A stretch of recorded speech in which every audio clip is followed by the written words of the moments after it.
como olían realmente las mujeres medievales.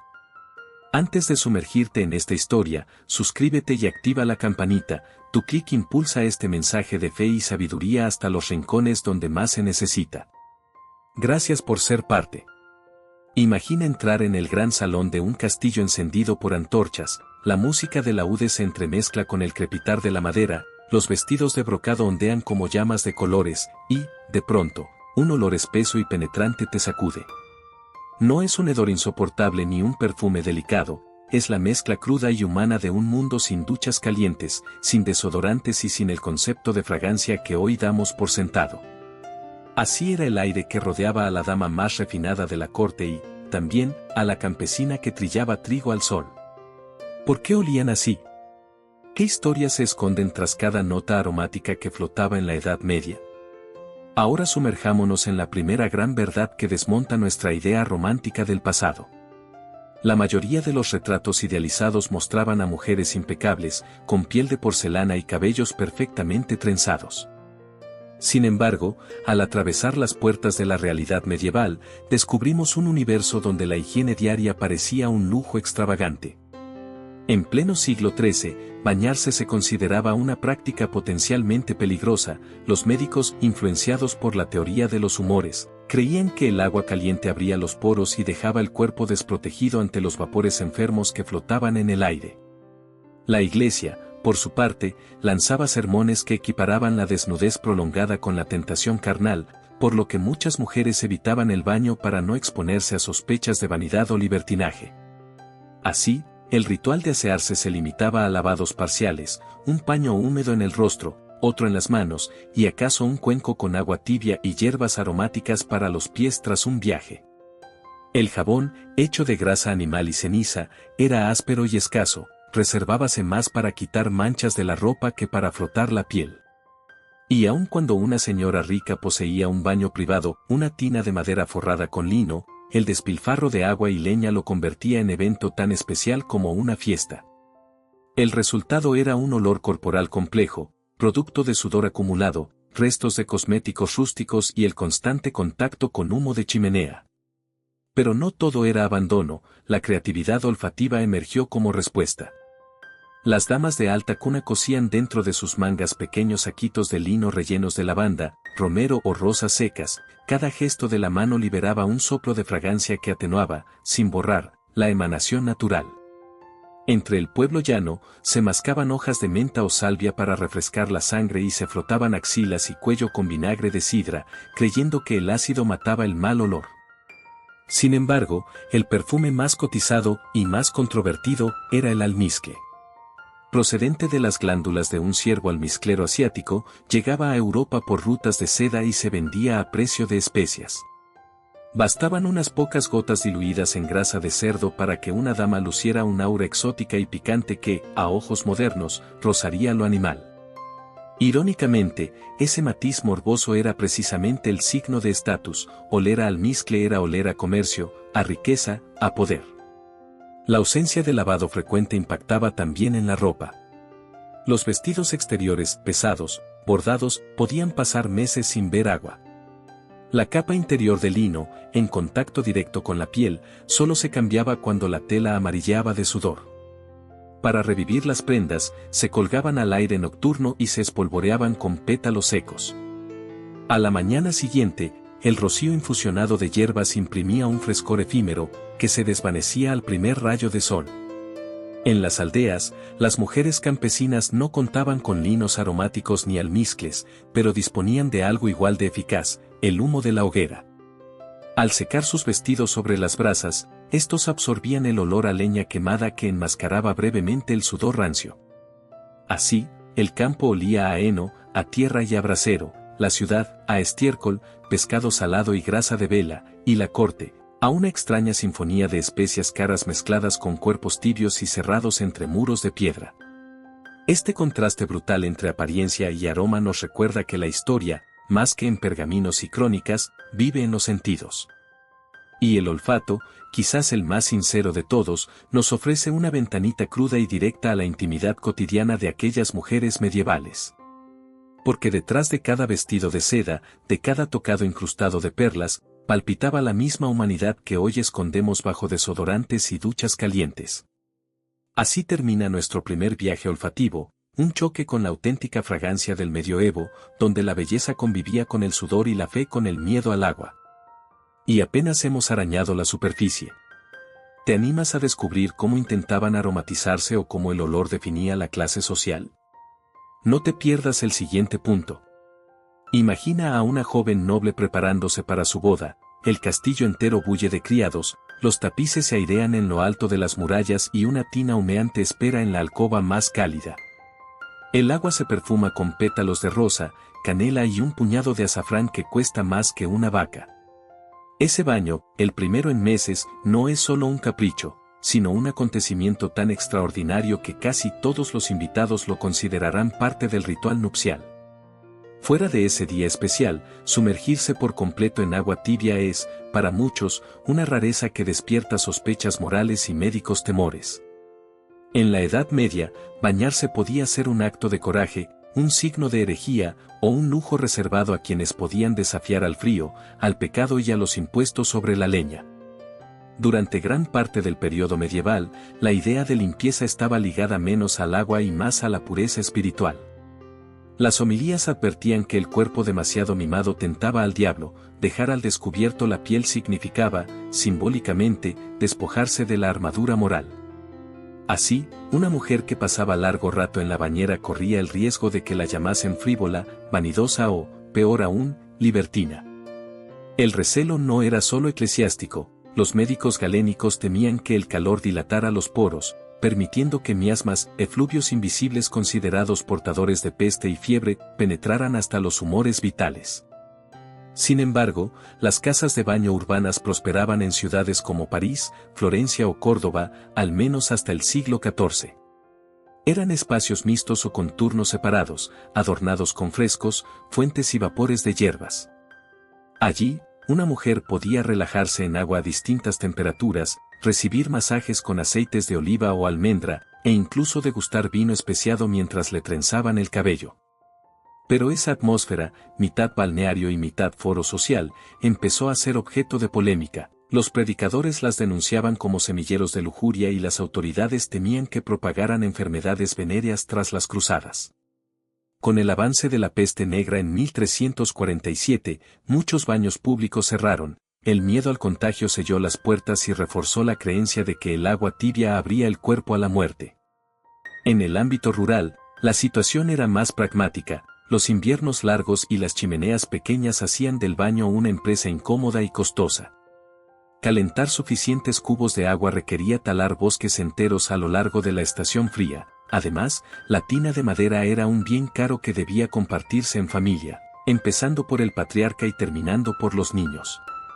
Para las mujeres campesinas, el aseo consistía en frotar las partes visibles, rostro, manos, con un paño humedecido en agua de río y, con suerte, un chorrito de vinagre o laurel macerado. El cabello, recogido en cofias, se lavaba quizá cada luna nueva, entre tanto, se peinaba a diario para retirar piojos y se espolvoreaba con harinas aromáticas que absorbían la grasa. La nobleza, por su lado, transformó la rareza del baño en ceremonia. Las tinas portátiles se forraban con sábanas de lino, se añadían esencias exóticas, ámbar gris, aleña, benjuí, y se cubría la sala con biombos para preservar el pudor. Algunas crónicas relatan que Leonor de Aquitania mandaba tañer laúd a la puerta de su aposento mientras se bañaba, para que ningún sirviente escuchara el chapoteo. Otras señoras invitaban a poetas a recitarles versos entre los vapores, exhibiendo así su estatus intelectual y su osadía higiénica. Aún así, ni ellas escapaban a la culpa. Confesores recomendaban duchas de agua helada, poco más que un cubo vertido encima, antes que un baño prolongado, para no incitar pensamientos impuros.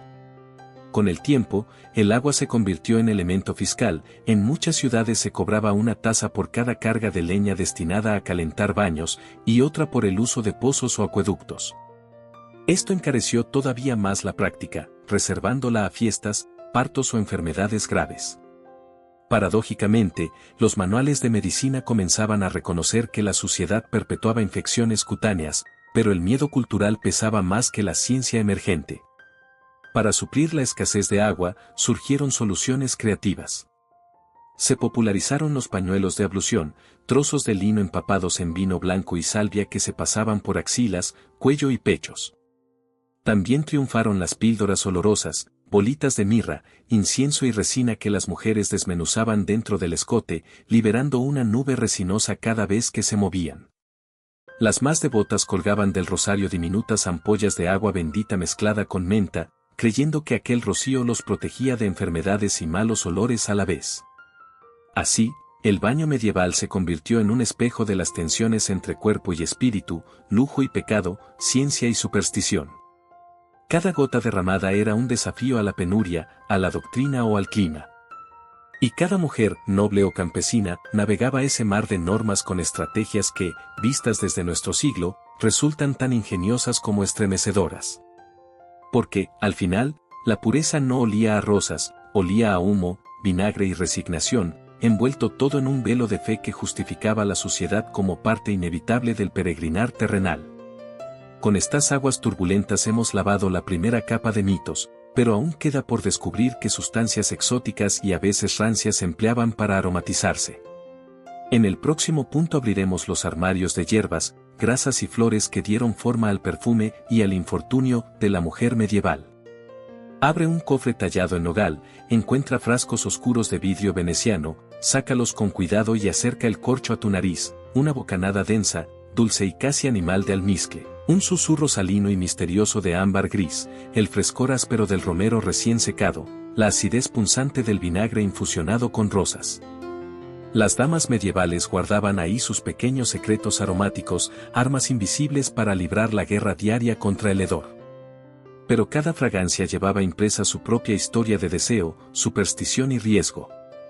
Con el baño convertido en rareza, la necesidad de suavizar el olor corporal alumbró un universo de remedios ingeniosos y a veces peligrosos que variaban tan drásticamente como el estatus, la región y la estación del año. Entre las mujeres de alcurnia, los químicos artesanos de la corte preparaban ungüentos de lujuria, combinaciones de grasa de ganso con pétalos de iris o nardo macerados durante semanas. Esa grasa, untada sobre las muñecas y detrás de las orejas, desprendía un dulzor pesado que pretendía emular la piel joven y fértil. Sin embargo, la rancidez inevitable acababa mezclándose con el sudor, generando un aroma a medio camino entre el queso añejo y la flor marchita, una nota que hoy nos repugnaría, pero que en aquella época se interpretaba como señal de vitalidad. Más accesibles eran los acheto pastillas de olor, saquitos de lino rellenos de enebro, clavo, canela, lavanda o espliego. Las damas los cosían en dobladillos, cofias y corsés, las campesinas los colgaban dentro de los cofres donde guardaban la dote, para ahuyentar polillas y, de paso, perfumar la ropa. Algunas recetas añadían hojas de laurel y sal gorda para simbolizar protección divina. Cada movimiento del cuerpo liberaba un leve vaho especiado que servía de escudo efímero contra los propios efluvios. En los claustros femeninos, donde la clausura intensificaba los olores, las monjas elaboraban agua de hinojo y melisa destilada en alambiques primitivos.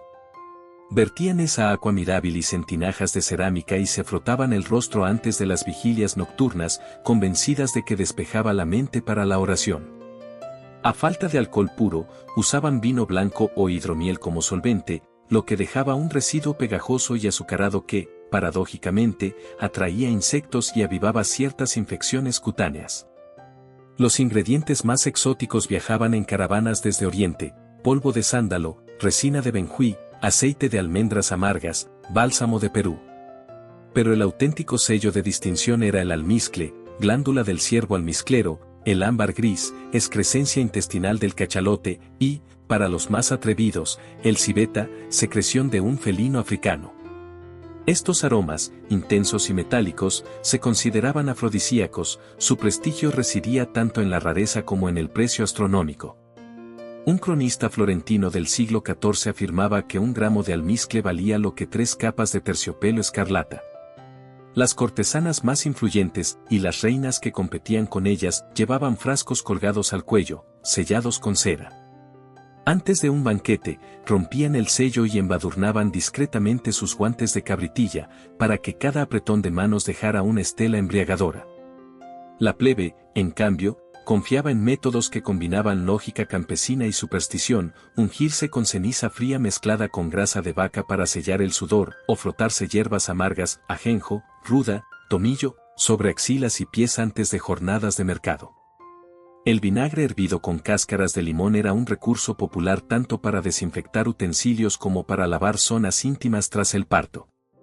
Además, las brasas de romero cumplían doble función, purificaban el aire de las casas y perfumaban los vestidos extendidos sobre banquetas, impregnándolos de un tufo ahumado que asociamos hoy con hogueras camineras. No todo era inofensivo, ciertos manuales de boticarios aconsejaban mezclas con arsénico o galena para dar blancura y buen olor al cutis. Las mujeres aplicaban estas pomadas en mejillas y frente, sin saber que el veneno penetraba lentamente la piel. Los síntomas, náuseas, desmayos, caída del cabello, se atribuían a hechizos o mal de ojo, lo que favorecía la venta de talismanes perfumados como antídoto. Otra práctica arriesgada era el uso de polvos de lirio blanco para secar el cuero cabelludo. La planta contiene alcaloides tóxicos que irritaban el cuero cabelludo y, a largo plazo, podían causar úlceras. A partir del siglo XIII surgieron leyes suntuarias que regulaban quién podía llevar qué perfume. En algunos reinos, las viudas tenían prohibido usar aromas alegres, almizcle, rosa de Damasco, durante un año de luto, so pena de multa o penitencia pública. Estas normas reflejaban el poder simbólico del olor, fragancias opulentas insinuaban lujuria, exceso y tentación. La Iglesia prefería los aromas castos de incienso y mirra, aunque, irónicamente, estos mismos se utilizaban en rituales mágicos para garantizar la fertilidad femenina. Mientras tanto, en los arrabales judíos y moriscos de la península ibérica se destilaban los perfumes más avanzados de Europa. Los alquimistas andalusíes perfeccionaron el agua de rosas y popularizaron el uso del alcohol destilado como base, lo que producía esencias más limpias y persistentes. Sus técnicas se difundieron lentamente hacia el norte, pero muchas damas francas desconfiaban del liquor ardens, que olía a taberna. Preferían la familiaridad grasienta de los ungüentos, aunque se echaran a perder en pocas semanas. Con todo, la mayoría de estos paliativos solo disimulaba la realidad. Al paso de unas horas, el sudor volvía a reinar. Sin desodorantes modernos, las mujeres medievales vivían en una continua batalla de capas olfativas, el almizcle sobre el sudor, el azafrán sobre el almizcle, el humo sobre el azafrán. Cada jornada terminaba con un perfume único e irrepetible, mezcla íntima de cuerpo y recurso, que revelaba la clase, el credo y la valentía de quien lo llevaba. Y aún hay más, en la próxima etapa exploraremos cómo los olores, buenos, malos o ambiguos, funcionaban como pasaporte social, determinando qué mesa ocupaba una mujer en el banquete y qué grado de respeto o repulsión despertaba al cruzar una plaza. Porque, en la Edad Media, el olfato no era un sentido secundario, era una frontera invisible que podía elevar o condenar. Acompáñame a desentrañarlo.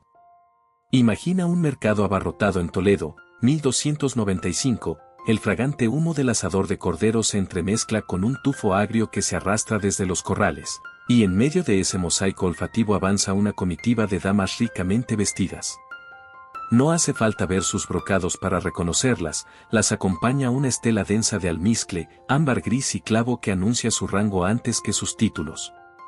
Más atrás, una hilera de vendedoras campesinas exhala sudor de jornada, lana húmeda y humo de encina.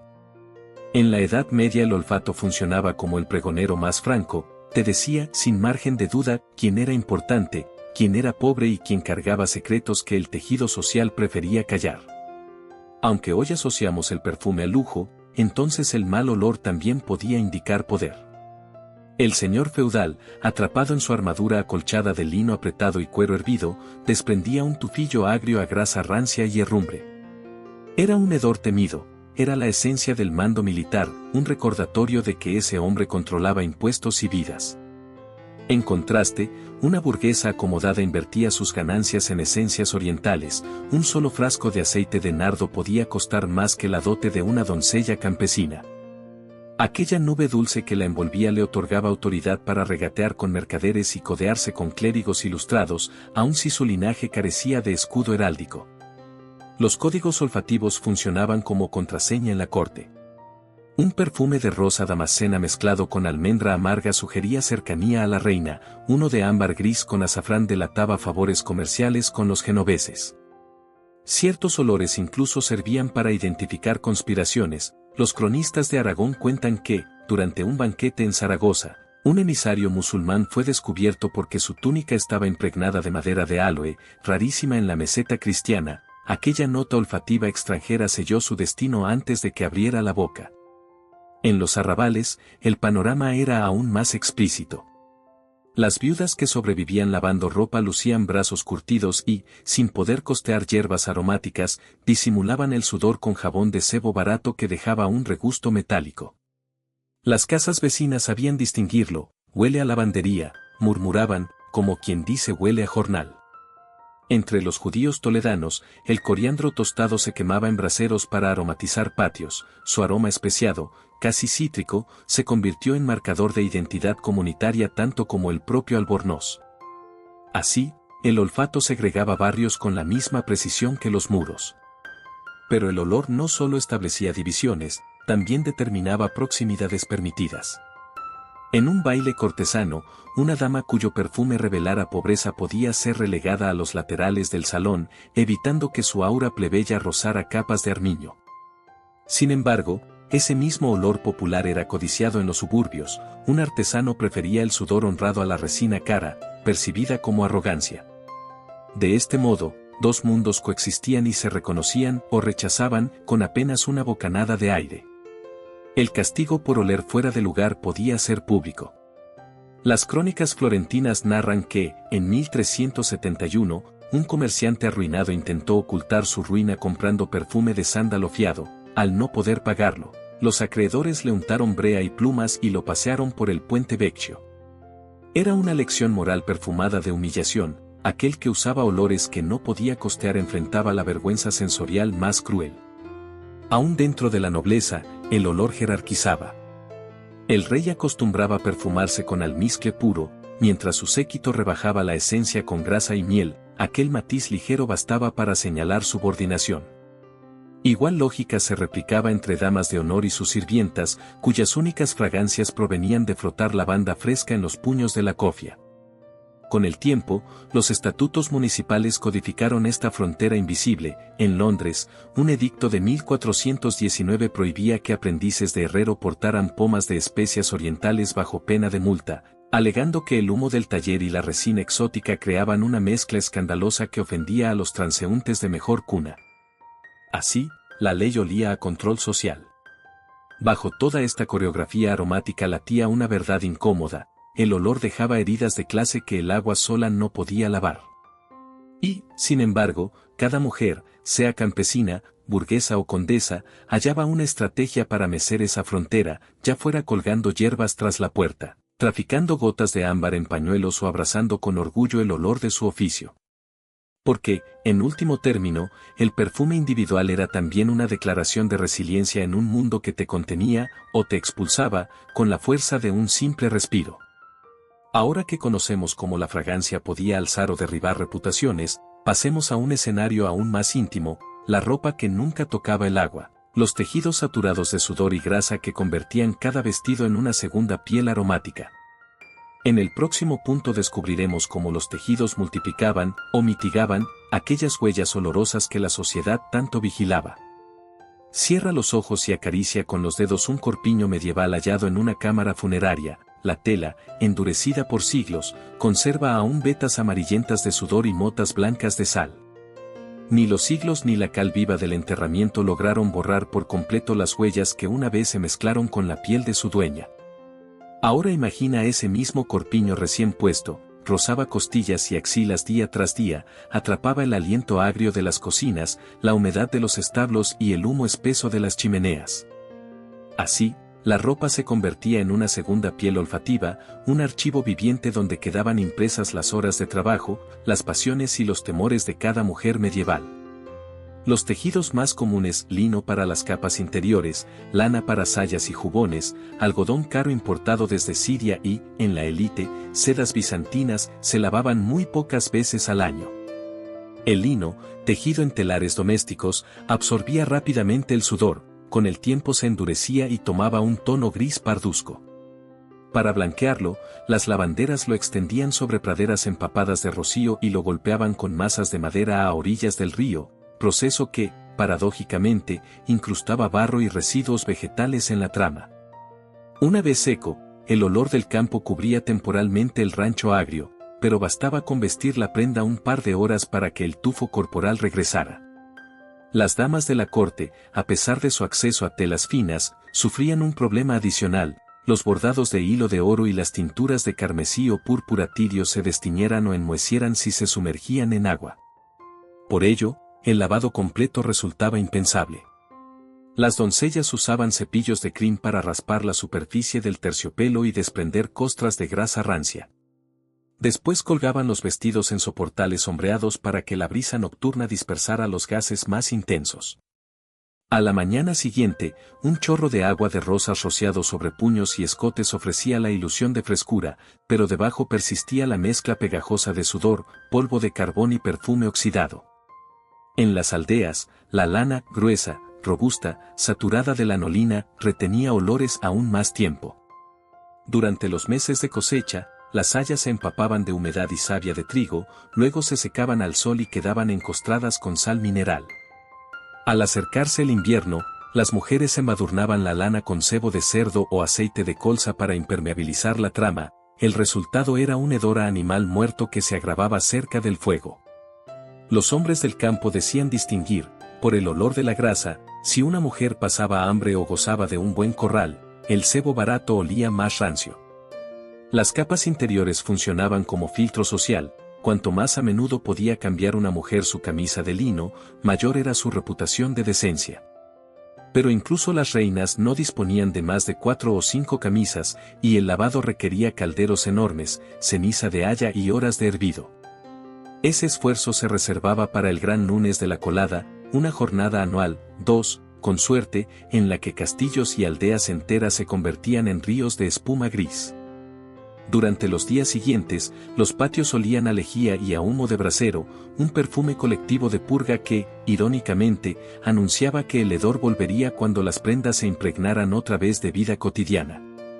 La ropa interior femenina, bragas tipo calzón amarrado con cintas o simples paños doblados, se cambiaba con más frecuencia, pero no siempre se lavaba. A menudo se aireaba al sol y se espolvoreaba con harina de centeno para absorber la humedad.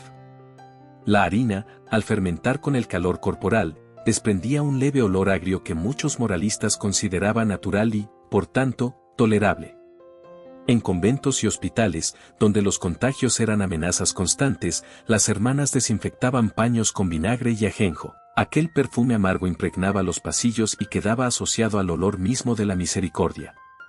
La acumulación de olores en la ropa tenía consecuencias íntimas. Los brotes de tiña y sarna proliferaban en costuras que rozaban la piel día y noche. Para mitigarlos, se aplicaban ungüentos de azufre y grasa, que añadían a los vestidos una nota acre y sulfúrica. No obstante, algunos médicos advertían que oler demasiado a medicina podía espantar pretendientes, de modo que las jóvenes equilibraban el tratamiento salpicando los puños con agua de azahar antes de las ferias nupciales. Cuando finalmente una prenda quedaba inservible por la mugre, no se desechaba, se descosía y se transformaba en estopas para vendajes, en bolsas para hierbas o en pañales infantiles. Los vestigios de sudor y grasa humana impregnada en la fibra servían, según curanderos, para acelerar la cicatrización gracias al calor vital retenido. Así, incluso la suciedad prolongaba su servicio, reciclando olores en un circuito inacabable. La relación entre ropa y hedor, sin embargo, no era solo de resignación. En las grandes fiestas, las damas ventilaban sus túnicas en galerías perfumadas con ramas de abeto, impregnando la lana de un aroma resinoso que, por contraste, intensificaba la dulzura de los perfumes personales. Los cronistas describen salones donde el olor de la madera fresca competía con la transpiración colectiva, creando una sinfonía nasal que los invitados leían como presagio de fortuna o desgracia según la predominancia de notas amargas o melosas. En última instancia, cada capa de tela era una carta olfativa que contaba quién eras, cuánto sudabas, qué comías y qué rezabas. Y esa carta se llevaba pegada al cuerpo, invisible a la vista pero tan evidente para la nariz como un pendón en la plaza. Así, La ropa medieval no solo abrigaba, atrapaba la vida misma, conservando en silencio los vapores de cada jornada, dispuesta a liberarlos al menor roce, al menor suspiro, y a recordar a todos que la higiene moderna aún tardaría siglos en perfumar la historia. No hay música de laúd que disimule el olor de una alcoba cerrada desde el invierno. Cuando el novio levanta el velo de su recién esposa, no se encuentra con el dulce rastro de azahar que hoy asociamos a una noche nupcial, sino con la mezcla real del camino polvoriento, el sudor de los nervios y el lino recalentado por el sol del mediodía. En la Edad Media, el amor, o al menos el matrimonio, debía florecer en un ambiente donde cada respiro revelaba el precio de haber vivido sin agua corriente ni desodorante. ¿Cómo, entonces, surgía el deseo? ¿Cómo se consolidaba la alianza familiar mientras ambos cónyuges cargaban un historial olfativo tan intenso como su linaje? A diferencia de nuestra era de velas aromáticas y colonias florales, el cortejo medieval era un ejercicio de tolerancia sensorial pactada. En las ferias, los pretendientes se acercaban a las jóvenes campesinas fingiendo inspeccionar la lana o el grano que vendían, en realidad, aspiraban discretamente el olor de su transpiración para deducir señales de salud. Un sudor demasiado rancio podía delatar fiebre crónica, mientras que la fermentación dulce del lino señalaba que la muchacha seguía menstruando con regularidad, dato crucial para la fertilidad. Las madres, sabedoras de este método, aconsejaban a sus hijas masticar semillas de hinojo antes de ir al mercado y frotarse vinagre de sidra bajo los brazos para fortalecer la sangre y, de paso, atenuar olores. En las cortes, el vínculo amoroso estaba mediado por rituales perfumados que mezclaban devoción, erotismo y política. Los trovadores describían el ambra de los cabellos de su dama, no era metáfora, sino ámbar gris real, disuelto en aceite de oliva y untado sobre las trenzas para que desprendieran un aroma marino y terroso. Ese olor identificaba a la mujer a varias varas de distancia, anunciando su llegada al salón de baile antes de que la música cambiara de compás. Para el caballero amante, seguir aquella estela era una licencia poética, para los otros asistentes, una advertencia tácita de que aquella dama ya había sido reclamada por el perfume de otro. Sin embargo, una vez cerrado el trato con anillos y arras, la intimidad conyugal revelaba verdades menos románticas. El lecho, generalmente de paja fresca cubierta con sábanas de lino, guardaba el olor a establo que la humedad nocturna no dejaba disipar. Montar una cortina de brocado alrededor de la cama servía más para condensar el calor y los olores que para otorgar privacidad. Las primeras horas juntos se convertían en una negociación de narices, él, oliendo a hierro, por la armadura recién colgada, y a vino, ella, a grasa floral y a polvo del camino. El mal olor no era necesariamente un obstáculo, los teólogos lo interpretaban como un recordatorio de la carne caída que requería el sacramento. Muchas mujeres rezaban para que su esposo aceptara aquel testimonio de humildad y no buscara consuelo en perfumes más sensuales o en amantes más aromáticas. Las técnicas para reavivar la chispa eran rudimentarias y a menudo contraproducentes. Algunos manuales de medicina amorosa recomendaban a las esposas calentar manzanas en vino y colocar la fruta, aún tibia, bajo los pechos para absorber parte del sudor y perfumarse con azúcar fermentada. Otras recetaban ungüentos de miel y azafrán para untar el pubis, lo que generaba costras dulzonas que atraían insectos, pero se creía excitante por copiar el olor del Edén. Los maridos, por su parte, se ungían la barba con aceites de clavo, cuyo picor abría la piel y aumentaba un leve sangrado invisible. Ese hierro en suspensión aportaba un aroma metálico, percibido entonces como viril. Las primeras uniones nocturnas eran, así, un choque de pócimas, miedos y olores que costaría un poema describir, y toda una vida sobrellevar. La procreación añadía otra capa. Durante el parto, la habitación se llenaba de savia, sudor y sangre. Tras la ceremonia bautismal, se quemaba romero y enebro para ahuyentar demonios. Las ropas manchadas de alumbramiento se enterraban o se secaban al sol fuera de casa. Si permanecían dentro, su hedor se consideraba mala suerte y podía sellar la matriz de la madre, evitando futuros hijos. Algunas parteras impregnaban la ropa de la recién nacida con agua de albahaca y vinagre para borrar el olor del vientre, asegurando que, al crecer, la niña emanara un aroma menos animal y, por tanto, más deseable en el mercado matrimonial. En las segundas nupcias, tan comunes en tiempos de peste y guerra, el olor podía jugar a favor o en contra. Una viuda adinerada que todavía oliera a resina de pino, de tanto acudir a funerales, resultaba poco atractiva, se miraba con desconfianza la fragancia de la muerte repetida. Por eso, muchas se rejuvenecían mezclando leche de burra con pétalos de rosa para lavar la cara y perfumar el aliento con anís, signo de nueva vida. Aún así, el pasado olfativo era difícil de borrar. La madera de los muebles, las pesadas cortinas, incluso las páginas de pergamino de un misal heredado retenían la memoria aromática del difunto marido, recordándole al nuevo que competía con fantasmas.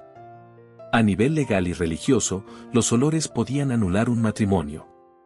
Diversos canonistas avalaban la exceptio foetoris, si uno de los cónyuges despedía un olor tan pestilente y repulsivo que hiciera imposible la cohabitación, la otra parte podía solicitar separación del lecho, no divorcio, y vivir en celdas distintas del mismo hogar. Estos casos eran raros pero documentados, generalmente ligados a enfermedades cutáneas. Sin embargo, la misma ley consideraba pecado leve el taparse la nariz frente al cónyuge. La paciencia frente al hedor se convertía en virtud marital. No todo era resignación. En ferias de San Valentín, los juglares vendían philtrum odoriferum, pequeñas ampollas de cera rellenadas con vino especiado que los amantes rompían juntos y compartían bajo la nariz antes del beso, creando un velo aromático temporal. Los aromas a jengibre y canela excitaban la piel, incluso podían distraer del olor rancio de las capas interiores. Esa breve suspensión sensorial permitía al amor o al deseo colarse en un lago de mezquinas incomodidades domésticas. Con los siglos finales de la Edad Media llegó el primer atisbo de cambio, las aguas termales se popularizaron como remedio médico y destino romántico. Parejas nobles viajaban a Baden-Baden o Bagneres de Bigorre para renovar la sangre y, de paso, disfrutar de un cortejo casi moderno entre vapores sulfurosos.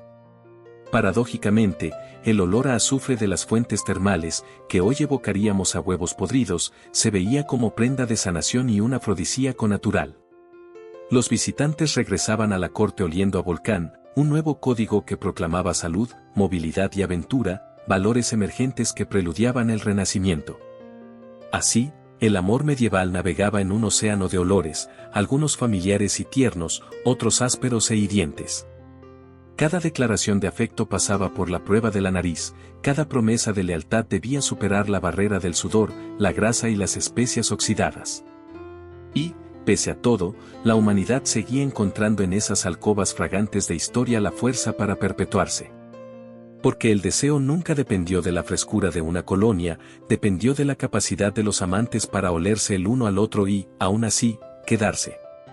Ahora que hemos recorrido la intimidad del lecho, queda adentrarnos en la última frontera, la mirada moderna que juzga, absorta y a veces condescendiente, esta realidad dolorosa del pasado. En el próximo punto, reflexionaremos sobre cómo la mujer medieval enfrentaría nuestro desinfectado siglo XXI y qué nos dice eso de nuestros propios miedos y fragilidades. Imagina que una dama del siglo XIV atraviesa un portal temporal y aparece hoy, en pleno 2025, dentro de un vagón de metro perfumado con ambientador cítrico. Al instante, decenas de miradas se clavan en su túnica manchada, en el barro seco de sus botas y en un olor que nadie es capaz de describir sin fruncir el ceño. Pero observa su reacción, no se encoge avergonzada, se sorprende, sí, de la luz eléctrica y de los cuerpos quietos que no huelen a nada, como si el aire hubiese sido desinfectado de cualquier rastro humano. Para ella, el silencio aromático del vagón es tan inquietante como su fragancia para nosotros. Así comienza el choque entre dos mundos que se juzgan mutuamente a través de la nariz. Cuando evaluamos el pasado con criterios contemporáneos, solemos reducirlo a estadísticas de piojos y pestilencia. Sin embargo, el olfato medieval formaba parte de una ecología sensorial compleja que le daba sentido a la vida cotidiana, el humo de roble anunciaba el pan del alba, la grasa caliente del cebo marcaba la hora de encender los candiles, la mezcla de sudor y estiércol señalaba la llegada del mercado semanal. Aquellos aromas, lejos de ser meros residuos, actuaban como relojes y brújulas. Al trasladar a nuestra visitante a una ciudad esterilizada por detergentes, la desconectamos de la red olfativa que articulaba su existencia, le robamos el mapa con el que orientaba su rutina y sus emociones. Por el contrario, nosotros, criados en la cultura del desodorante 48H y de los sprays antibacterias, asociamos automáticamente el olor corporal con descuido o amenaza. El marketing ha elevado la neutralidad olfativa a sinónimo de salud y estatus. Paradójicamente, esa ausencia de olor es también ausencia de pistas, como detectamos ahora la fiebre de un hijo, el miedo de un amigo, el gozo de una celebración, si no es a través de fragancias encapsuladas en frascos idénticos. El desdén que sentiríamos por la campesina que huele a hinojo fermentado es, en parte, miedo a reconocer nuestra propia animalidad bajo capas de químicos florales. Si la mujer medieval pudiera hablar nuestro idioma, tal vez replicaría: vosotros teméis al hedor, pero habéis perdido el olfato de la vida. Recordaría que el perfume de la levadura que sube es señal de abundancia, que el olor denso del establo mantiene el gorgojo lejos del trigo, que el vinagre ácido salva heridas cuando no hay médico. Nos señalaría que su mundo no estaba dividido entre limpio y sucio, sino entre vivo y podrido. Un cadáver olía distinto de un soldado sudoroso, y ese matiz decidía si la aldea debía festejar o velar. Nuestra obsesión con la higiene, pensaría ella, raya en herejía contra la propia materia del cuerpo. Aún así, ese diálogo imaginario no debe idealizar la suciedad histórica. Las infecciones dermatológicas, la sepsis tras el parto y la disentería crónica cobraban vidas que hoy se salvan con un grifo y una pastilla de jabón.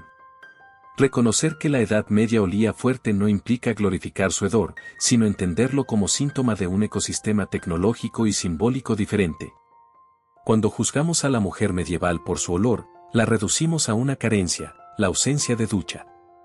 Pero ella podría juzgarnos, a nuestro turno, por la carencia de tiempo, horas que gastamos encerrados en gimnasios, enrutados hacia fragancias sintéticas, mientras delegamos a máquinas la panadería, la tintorería, el huerto y el fuego que daban sentido a sus días. El ejercicio honesto es invertir la comparación. ¿Cómo olería un ciudadano moderno para un medieval? Probablemente le pareceríamos tan extraños como nos parece él a nosotros, a plástico, a cloro, a tejidos sintéticos que no retienen sudor pero liberan microfibras tóxicas. Nuestro visitante medieval interpretaría ese aroma como signo de enfermedad artificial, algo que no proviene ni de la tierra ni de los animales ni de la fermentación divina del vino. Descubriríamos que la repulsión es un espejo bidireccional. Al cerrar este viaje de 7 puntos, emerge una conclusión luminosa: el olor no es un simple detalle repugnante del pasado, es un idioma sensorial que cuenta historias de poder, miedo, amor y supervivencia. Cada nota aromática que hemos explorado, del almizcle regio a la lana empapada, revela una cultura que convivía íntimamente con su entorno natural y con la caducidad del cuerpo. Nuestra distancia higiénica, aunque salva vidas, también nos aísla de la memoria olfativa que nos anclaba al ciclo de las estaciones y a la fragilidad compartida. Así, la próxima vez que el aire de la ciudad huela a lluvia sobre asfalto o a pan recién horneado, dediquemos un instante a oler con curiosidad medieval, impregnémonos de lo que la atmósfera nos dice sobre quiénes somos, de dónde venimos y hacia dónde, fragantes o desodorizados, seguimos caminando. Porque, al final, la historia humana no solo se lee o se escucha, también se huele, y reconocerlo es quizás el acto más radical de empatía con nuestros antepasados, y con nosotros mismos. Si esta historia tocó tu corazón, déjanos tu comentario y comparte este video para que más personas descubran el poder de la fe y el amor verdadero. Gracias por estar con nosotros y nos vemos en la próxima historia.